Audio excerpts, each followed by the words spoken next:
نحمدہ ونصلی علی رسولہ الکریم اما بعد فاعوذ باللہ من الشیطان الرجیم بسم اللہ الرحمن الرحیم۔ اللہ تعالیٰ سے دعا ہے اللہ تعالیٰ صحیح طریقے سے بات کہنے کی، سننے کی، سمجھنے کی، پھر اس پہ اللہ تعالیٰ ہم سب مسلمان بھائیوں کو عمل کی بھی توفیق عطا فرمائے۔ رمضان کا آخری عشرہ چل رہا ہے اور اسی آخری عشرے میں شب قدر کی ایک مقدس رات ہوتی ہے اور یہ تمام سالوں کی راتوں سے بہت بہترین رات ہے اور بہت مقدس رات ہے۔ ہم مسلمان بھائیوں کو یہ رات تلاش کرنی چاہیے۔ وہ کون سی تاریخ ہے جس میں شب قدر ہو سکتی ہے؟ جیسے 21 تاریخ، 23 تاریخ، 25 تاریخ، 27 تاریخ، 29 تاریخ۔ یہ وہ راتیں ہیں جن راتوں میں ہم شب قدر کو تلاش کریں اور اس میں قرآن مجید کی تلاوت، اللہ تعالیٰ کا ذکر اور نیک کام کریں۔ شب قدر سال کی مہنگی ترین رات ہے۔ 1 گھنٹہ 9 سال کی عبادت سے افضل ہے۔ 1 منٹ 55 دن کی عبادت سے افضل ہے۔ 1 رات 83 سال کی عبادت سے افضل ہے۔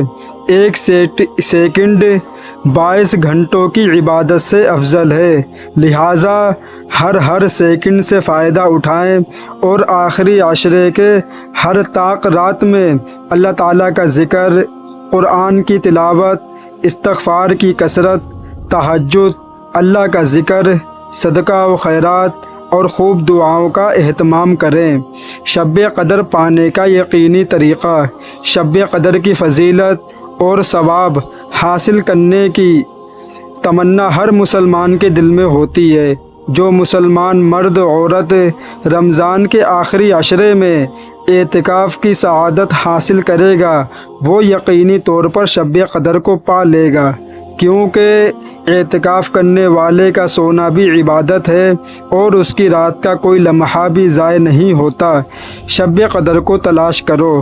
شب قدر کو رمضان کے آخری عشرے کی طاق راتوں میں تلاش کرو۔ 21، 23، 25، 27، 29۔ یہ وہ راتیں ہیں جس میں ہمیں شب قدر کو تلاش کرنی ہے اور اللہ تبارک و تعالیٰ کی بہت زیادہ عبادت کرنی ہے، کیونکہ میرے بھائی رمضان ختم ہو رہا ہے۔ کچھ مسلمان بھائی ایسے بھی ہیں جو اس رمضان سے بالکل بے خبر تھے، تو انہیں بھی موقع دیا اللہ تبارک و تعالیٰ نے، اور انہیں یہ فکر کرنی چاہیے کہ ہم نے یہ رمضان کس حالت میں گزارا ہے۔ اب بھی میرے پاس ٹائم ہے، اب بھی میرے پاس موقع کہ اپنے گناہوں کی معافی کر لیں اور جہنم سے نجات پا لیں، کیونکہ جو پہلا عشرہ رمضان کا ہوتا ہے وہ رحمت کا ہوتا ہے اور دوسرا عشرہ ہوتا ہے وہ مغفرت کا ہوتا ہے اور تیسرا عشرہ جہنم سے نجات کا ہوتا ہے۔ تو میرے بھائیوں، ہمیں زیادہ سے زیادہ اللہ تبارک و تعالیٰ کی عبادت کرنی چاہیے اور رمضان ختم ہونے والا تو اپنی عبادت کو بڑھا دینا چاہیے، جیسے قرآن کی تلاوت، نماز کی کثرت، تہجد، وطر، سنت نفل، ذکر و خیرات، لوگوں کو صدقہ دینا، خیرات کرنا، یہ ہمیں نیک اعمال کی کثرت بڑھا دینی چاہیے۔ اسی میں ہم لوگوں کے لیے فائدہ ہے میرے بھائیوں۔ اللہ تعالیٰ سے دعا ہے اللہ تعالیٰ ان باتوں پہ ہم سب کو عمل کی توفیق عطا فرمائے۔ وآخر دعوانا والحمد للہ رب العالمین۔